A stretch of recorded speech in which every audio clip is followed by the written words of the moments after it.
था, ये जो लड़ाई थी हमारी आज़ादी के लिए, एक बेहद लोकतांत्रिक लड़ाई थी। इसमें देश के किसान, देश के जवान, देश के मजदूर, देश के अधिवक्ता, देश के बुद्धिजीवी, चाहे किसी भी जाति के हों, चाहे किसी भी धर्म के हों, चाहे किसी भी भाषा को बोलते हों, सब इस स्वतंत्रता संग्राम में शामिल हुए। सब ने हमारे देश की आज़ादी की लड़ाई लड़ी।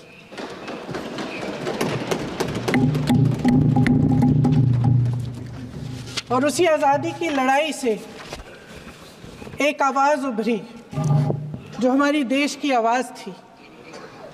वो आवाज़ ही आज हमारा संविधान है। साहस की आवाज़ थी, हमारी आज़ादी की आवाज़ थी, और उसी की गूंज ने हमारे संविधान को लिखा और बनाया। ये सिर्फ एक दस्तावेज नहीं है। बाबा साहेब अम्बेडकर, मौलाना आज़ाद जी, राजगोपालाचारी जी और जवाहरलाल नेहरू जी और उस समय के तमाम नेता, जैसे आपने कहा, इस संविधान को बनाने की जो कार्य में सालों के लिए जुटे रहे। हमारा संविधान इंसाफ, उम्मीद, अभिव्यक्ति और आकांक्षा की वो ज्योत है जो हर हिंदुस्तानी के दिल में जलती है। अध्यक्ष महोदय, इस ज्योत ने हर एक भारतीय को ये पहचानने की शक्ति दी कि उसे न्याय मिलने का अधिकार है, कि उसमें अपने अधिकारों के लिए आवाज़ उठाने की क्षमता है, कि जब वो आवाज़ उठाएगा तो सत्ता को उसके सामने झुकना पड़ेगा। इस संविधान ने हर एक देशवासी को ये अधिकार दिया कि वो सरकार बना भी सकता है और सरकार बदल भी सकता है। ये ज्योत जो हर हिंदुस्तानी के दिल में जलती है, उसने हर हिंदुस्तानी को ये विश्वास दिया कि देश की संपत्ति में, देश की दौलत में, संसाधनों में उसका भी हिस्सा है, कि उसे एक सुरक्षित भविष्य की उम्मीद का अधिकार है, कि देश बनाने में भी उसकी भागीदारी है। उम्मीद और आशा की ये ज्योत मैंने देश के कोने कोने में खुद देखी है।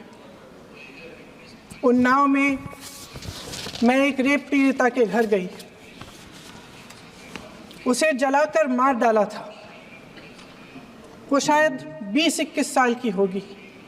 हम सब के बच्चे हैं। हम सोच सकते हैं कि अगर हमारी बेटी के साथ बार बार बलात्कार हुआ और फिर जब वो अपनी लड़ाई लड़ने के लिए गई तो उसको जलाकर मार डाला गया होता तो हम पर क्या बीतती। मैं उस बच्ची के पिता से मिली। उसके खेत जलाए गए थे, उसके भाइयों को पीटा गया था, उसके पिता को बाहर से, घर के बाहर घसीट कर मारा गया था। उस पिता ने मुझे बताया कि बेटी, मुझे न्याय चाहिए।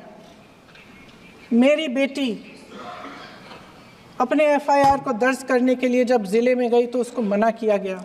अगले ज़िले में जाना पड़ा उसे। वो रोज़ सुबह 6 बजे उठकर तैयार होकर अकेली अपने मुकदमे को लड़ने के लिए अगले ज़िले में ट्रेन से जाती थी। उसके पिता ने मुझे कहा कि मैंने उससे कहा, बेटी अकेले मत जाओ, छोड़ दो ये लड़ाई।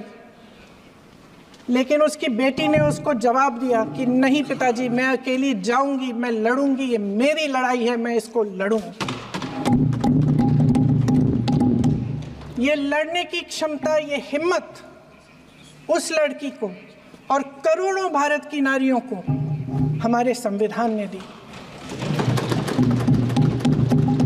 आगरा में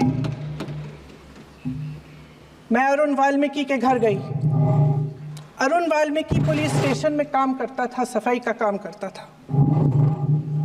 आप सोच सकते हैं हमारी तरह उसका भी परिवार था। नई नई शादी हुई थी, 2-3 महीनों का बच्चा था। पुलिस स्टेशन में चोरी हो गई। चोरी का इल्ज़ाम उस पर लगाया गया। उसके पूरे परिवार को उठाकर पुलिस स्टेशन में ले गए। आप हंस रहे हैं, लेकिन ये गंभीर बात है। और क्या गंभीर बात। शर्म करो, शर्म। अरुण वाल्मीकि को पीट पीट के मार डाला, उसकी बीवी को पीटा, उसके पिता के नाखून निकाले, उसके पूरे परिवार को पीटा गया।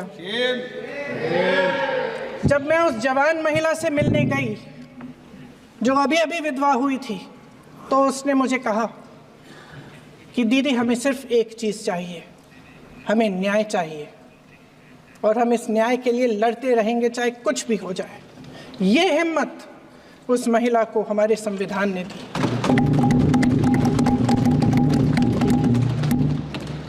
संभल के कुछ लोग आए थे हमसे मिलने, जो मृतकों के परिवार के सदस्य थे। उसमें 2 बच्चे थे, अदनान और उजैर। अब सुनिए। उसमें 2 बच्चे थे, अदनान और उजैर। एक बच्चा मेरे बच्चे की उम्र का है, दूसरा उससे छोटा 17 साल का है। दर्जी के बेटे थे। दर्जी का एक ही सपना था कि वो अपने बेटों को पढ़ाएगा लिखाएगा। एक बेटा डॉक्टर बनेगा, एक बेटा भी सफल होगा दूसरा बेटा भी अपने जीवन में सफल होगा। उनके पिताजी हर रोज़ उनको स्कूल छोड़ते थे। उस दिन भी स्कूल छोड़ने के बाद अपनी दुकान में चले गए। उन्हें पता नहीं था कि विवाद हो रहा है। उन्होंने भीड़ देखी, घर आने की कोशिश की तो पुलिस ने गोली से मार डाला। वो 17 साल का बच्चा अदनान मुझसे कहता है, वो 17 साल का बच्चा अदनान मुझसे कहता है कि मैं बड़ा होकर डॉक्टर बन के दिखाऊंगा, मैं अपने पिता का सपना साकार करूंगा। ये सपना, ये आशा उसके दिल में हमारे संविधान ने डाली।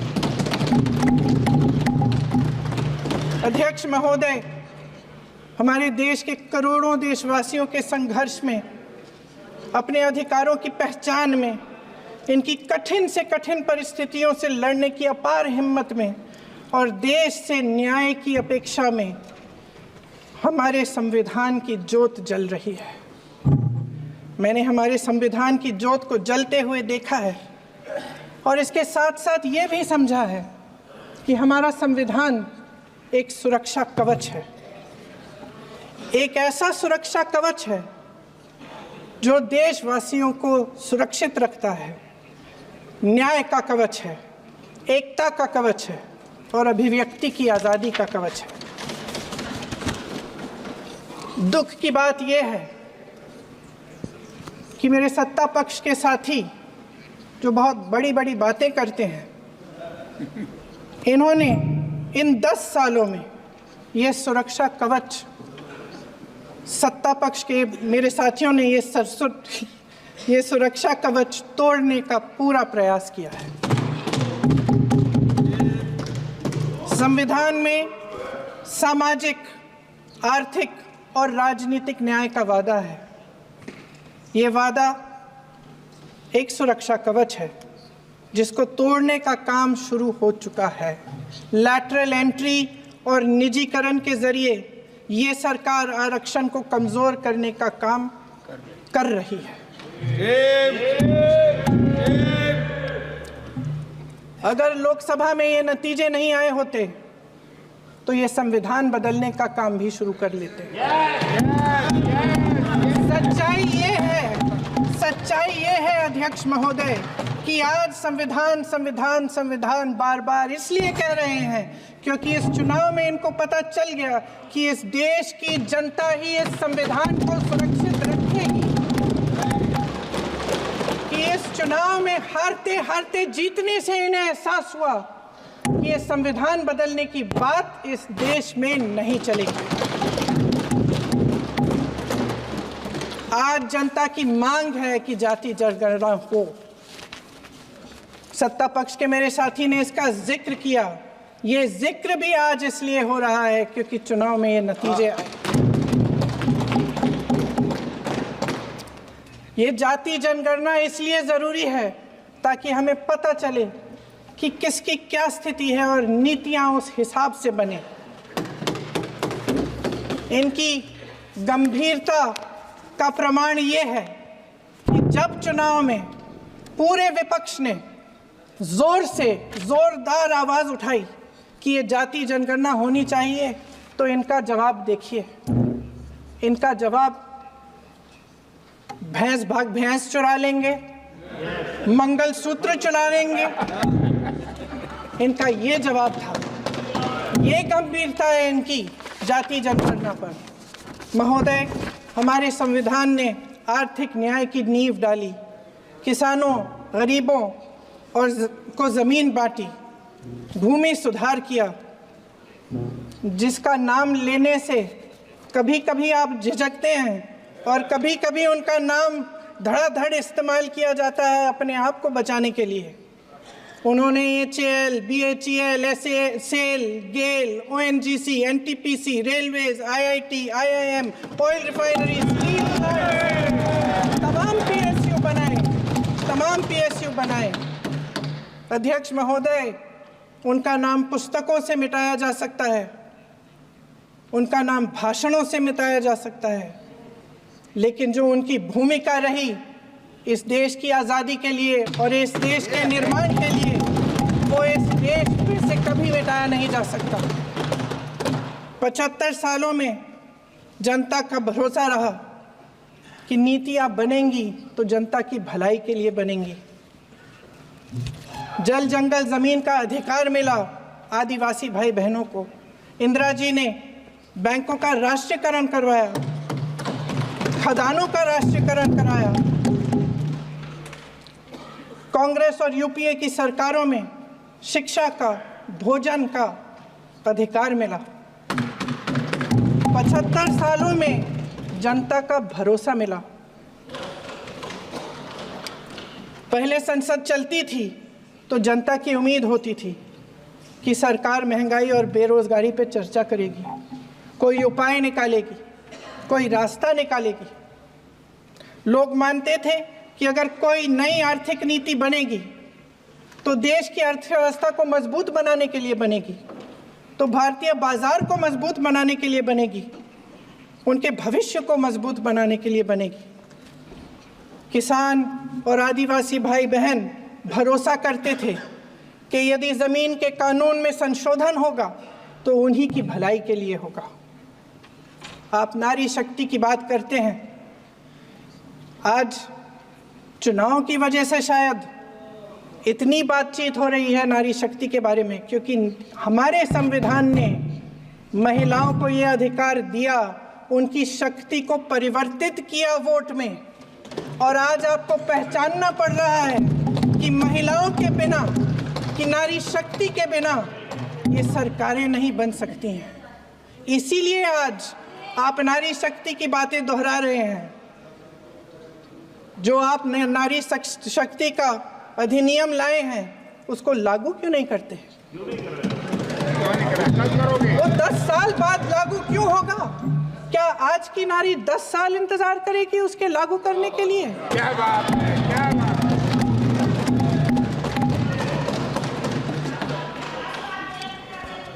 आज संसद में बैठे हुए सत्ता पक्ष के मेरे साथी ज़्यादा से ज़्यादा अतीत की बातें करते हैं।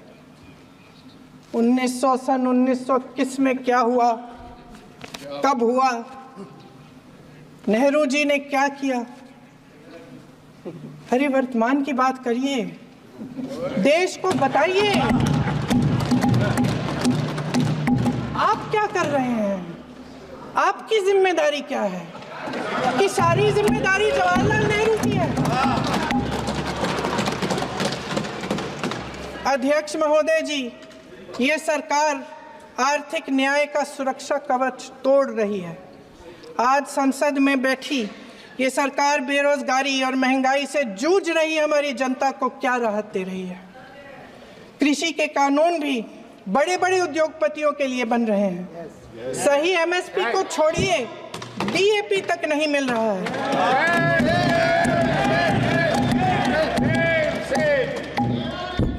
Why काराकाट से लेकर ललितपुर तक इस देश का किसान रो रहा है।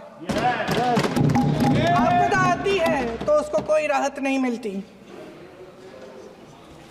भगवान भरोसे है आज इस देश का किसान, उसको छोड़ दिया गया है।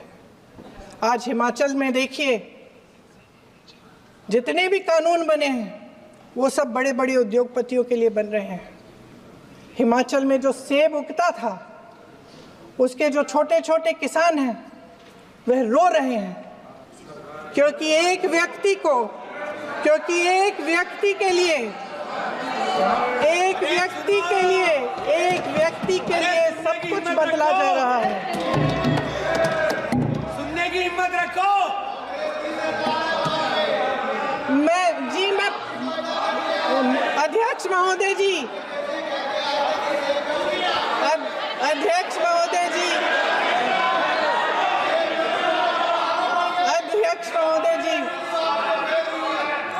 महोदय जी, अडानी जी को सारे कोल्ड स्टोरेज प्रदेश की सरकार ने नहीं दिए। अडानी जी को सारे कोल्ड स्टोरेज आपकी सरकार ने दिए हैं। देश देख रहा है कि एक व्यक्ति को बचाने के लिए 142 करोड़ देश की जनता को नकारा जा रहा है। सारे बिजनेस, सारे संसाधन, सारी दौलत, सारे मौके एक ही व्यक्ति को सौंपे जा रहे हैं। सारे बंदरगाह, एयरपोर्ट्स, सड़कें, रेलवे का काम, कारखाने, खदानें, सरकारी कंपनियां सिर्फ एक व्यक्ति को दी जा रही है। जनता के मन में हमेशा ये विश्वास होता था कि अगर कुछ नहीं है तो संविधान हमारी सुरक्षा करेगा, मगर आज आम लोगों के बीच ये धारणा बनती चली जा रही है कि सरकार सिर्फ अडानी जी के मुनाफे के लिए चल रही है। देश में बहुत तेजी से गैर बराबरी बढ़ रही है। जो गरीब है वो और गरीब हो रहा है, जो अमीर है वो और अमीर हो रहा है। इस सरकार ने आर्थिक न्याय की भी सुरक्षा कवच तोड़ दिया है। राजनीतिक न्याय की जब बात होती है, मेरे सत्ता पक्ष के साथी आज खड़े हुए और तमाम गिनती करने लग गए कि ऐसा हुआ वैसा हुआ, 1975 में जो हुआ। तो सीख लीजिए ना, आप भी सीख लीजिए। आप भी अपनी गलतियों के लिए माफी मांग लीजिए। आप भी बैलेट पे चुनाव कर लीजिए। दूध का दूध, पानी का पानी हो जाएगा। आप राजनीतिक न्याय की बात करते हैं, सरकारों को पैसों के बल पर गिरा देते हैं।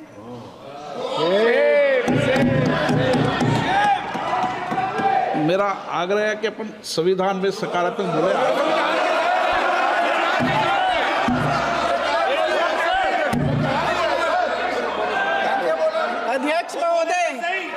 अध्यक्ष महोदय, सत्ता पक्ष के हमारे साथी ने एक उदाहरण दिया उत्तर प्रदेश की सरकार का, तो मैं भी एक उदाहरण दे देती हूँ महाराष्ट्र की सरकार का। मैं भी एक उदाहरण दे देती हूँ हिमाचल की सरकार को तोड़ने की कोशिश किसने की, पैसों के बल पे की, गोवा की सरकार। तमाम उदाहरण है। राजस्थान की। क्या ये सरकारें जनता ने नहीं चुनी थी? क्या संविधान इन पर लागू नहीं था? पूरी देश की जनता जानती है कि इनका, हंसती है, जानती है कि इनके यहाँ तो वॉशिंग मशीन है।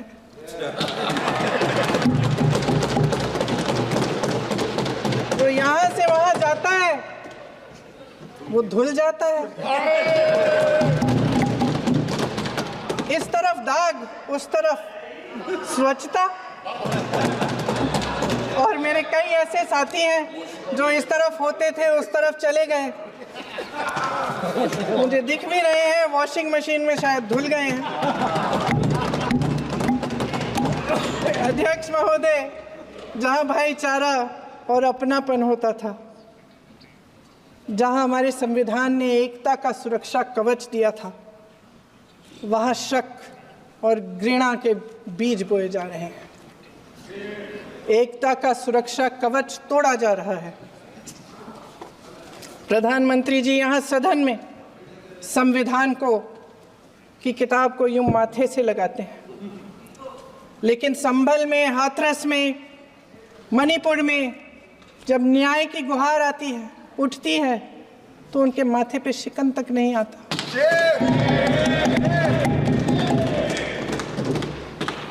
शायद समझ नहीं पाए हैं कि भारत का संविधान संघ का विधान नहीं है।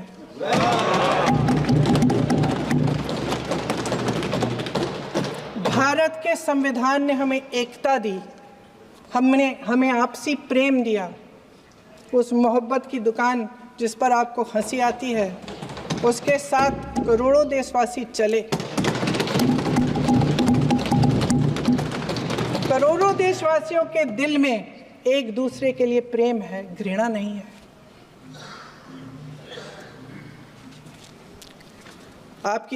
इनकी जो विभाजनकारी नीतियां हैं, उसका नतीजा हम रोज देखते हैं। राजनीतिक फायदे के लिए संविधान को छोड़िए, देश की एकता को भी ये रख नहीं सकते, इसकी सुरक्षा नहीं कर सकते। हमने संभल में देखा, मणिपुर में देखा। दरअसल इनका कहना है कि अलग अलग इस देश के अलग अलग हिस्से हैं। कैमरा। लेकिन हमारा संविधान कहता है कि ये देश एक है और ये देश एक रहेगा।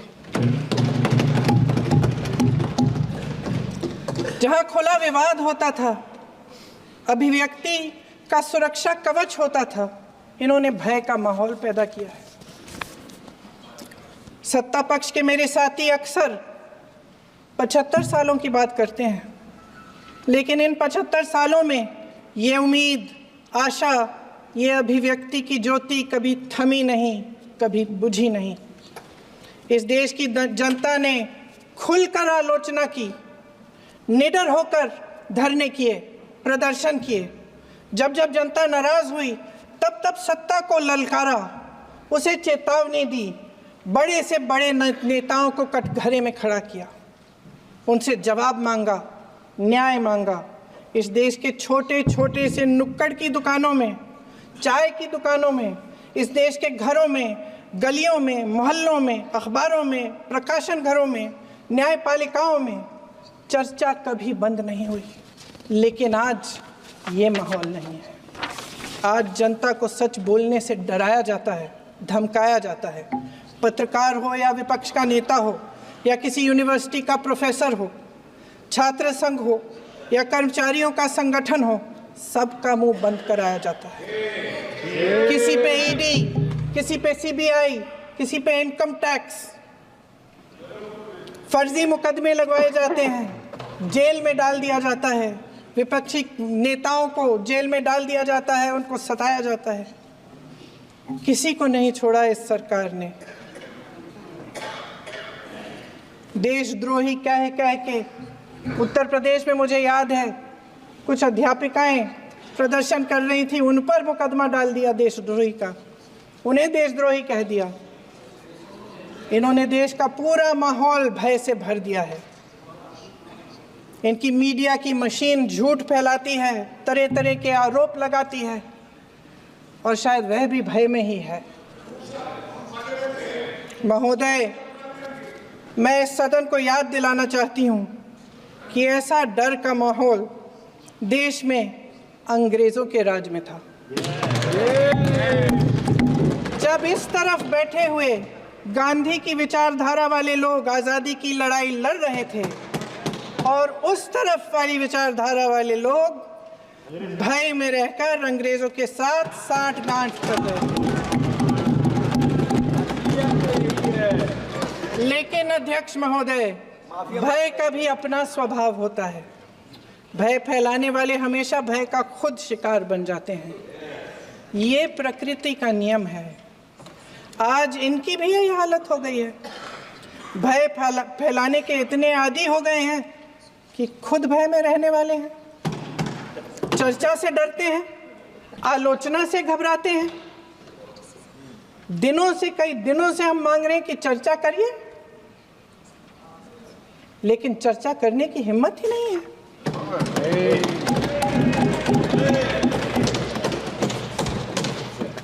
एक कहानी होती थी अध्यक्ष महोदय, शायद बचपन में आपने भी सुनी होगी।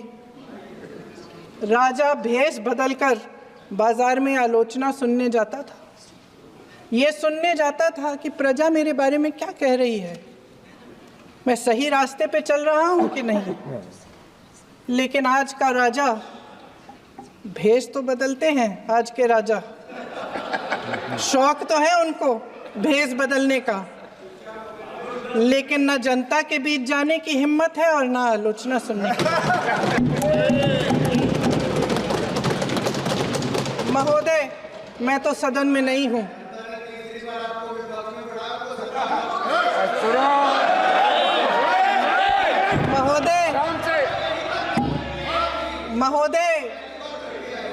महोदय, जनता में बहुत विवेक है, ये सही है।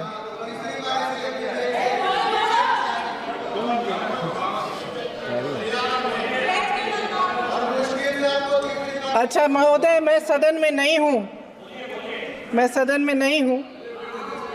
कुछ हाँ ठीक है, मैं सदन में नहीं हूँ, मात्र 15 दिनों से आ रही हूँ।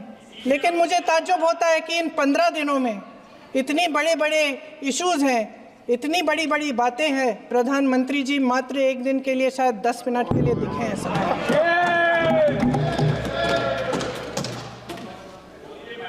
बात यह है अध्यक्ष महोदय जी कि ये देश भय से नहीं, साहस और संघर्ष से बना है। इसको बनाने वाले देश के किसान, जवान, देश के करोड़ों मजदूर और गरीब जनता है। संविधान इनको साहस देता है। मेहनती मिडिल क्लास है और इस देश के जो करोड़ों देशवासी हैं, जो रोजाना भयंकर परिस्थितियों का सामना करते हैं, उनको साहस देता है। वायनाड में जो आपदा आई, उसमें एक छोटा लड़का था 17 साल का। 6 घंटों के लिए उसने अपनी माँ को बचाने की कोशिश की। 6 घंटों के लिए आप सोच सकते हैं कि अगर नदी की धारा बह रही है, नाराज है, आप अपनी माँ को पकड़े हो, 6 घंटों के लिए पकड़े रखते हो कि मेरी माँ बच जाएगी, और अंत में वो माँ भी बह जाती है। उस लड़के का साहस, उन महिलाओं का साहस जो पीड़ित हैं लेकिन फिर भी अपनी लड़ाई लड़ रहे हैं, उन संभल के बच्चों का साहस जिनके पिताजी अभी अभी गुजर गए लेकिन फिर भी उनके सपनों को साकार करने की हिम्मत है, उनका साहस है। वो साहस से संविधान ने दिया है।